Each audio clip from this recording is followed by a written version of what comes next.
Finally, we have a series of buttons here that open up sub-menus.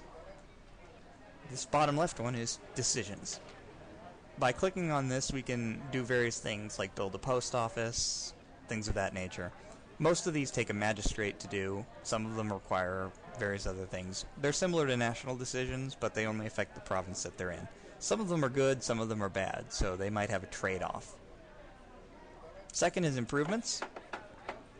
These are buildings that increase the value of the province. For instance, the workshop gives you more tax income, the constable gives you more taxes, the courthouse lowers revolt risk, and these are unlocked with technology. Right now, the only one that we can build that we don't already have is a regimental camp, and this increases local manpower by 25%. That's a big boost, and if you have those everywhere, you're going to have a lot more men.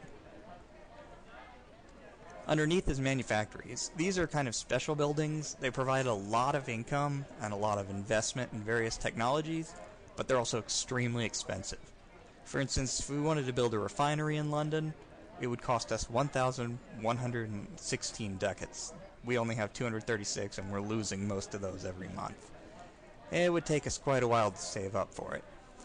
The income that they provide and the research are generally worth it, and especially so if you can build them in a province that produces the kinds of things that they like.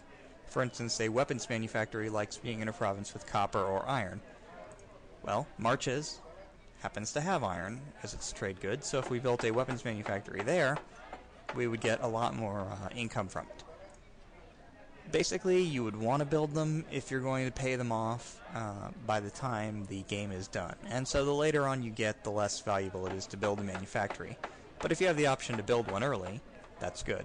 We already have one in Oxford and over here in Norwich, so we can see the benefits from them right now.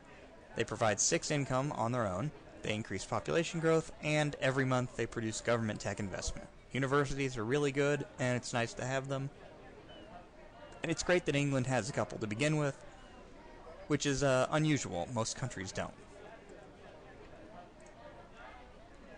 Now, over here on the left, you can see all the buildings. These include manufactories. You can get the same effect as you would by looking at them in the menu by hovering over them or clicking them. But that's mostly just a silly effect. Third button here is Recruit Regiment, and it does exactly what that sounds like. You can pick any of these. You can only recruit regiments in your core provinces or in the core provinces of someone else. This is mainly important for colonies where you can't recruit any troops for a while because they don't really have the population, so to speak. Here we see our 3 different units, our infantry, cavalry, and cannons. We can see their stats, which we can also see in the main menu. We can see how much it would cost us to make 1 regiment, which is 1,000 men. So it would only cost us 10 ducats to make an infantry, 25 to make a cavalry, and 30 for artillery. Of course, we need fewer cavalry and artillery, so their higher cost isn't a big deal. What is a big deal, though, is the time it takes to recruit them. An infantry unit will be ready in 51 days, which is no time at all. Cavalry unit, 77 days, it's a little longer. A large cannon, here we have 103 days, which is a long time. So you have to prepare in advance and raise your armies quickly. Armies are easier to replenish with manpower, as long as you don't let them get destroyed, than they are to make. So if you're planning to make them, do it in advance. But bear in mind they do have maintenance costs. Build ship is identical, just for the 4 different kinds of ships. The only thing to keep in mind is that ships are much more expensive. As you can see, it would cost 45 ducats to get a caravel, and it would take almost a year to build. There are lots of ways to lower that, high naval, building a shipyard, but it still takes a long time to build ships. You can only build a ship in a province that's considered a port province, which are ones that have this little icon. And basically, if it borders a sea province, it has a port. If it doesn't, it doesn't. And you can't build ships inland. The final button is Hire Mercenaries. This lets you get troops really quickly, right away, but you kind of get what you pay for.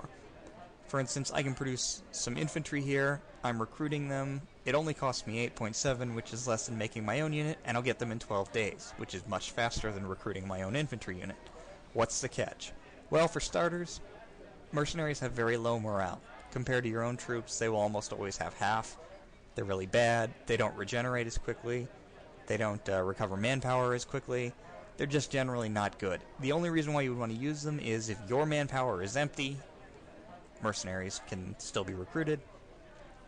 And if you're a very small nation that has a lot of money but not a lot of manpower and resources, then it's probably to your advantage to hire some mercenaries, do a quick war, and then disband all the mercenaries so you don't have to pay for them.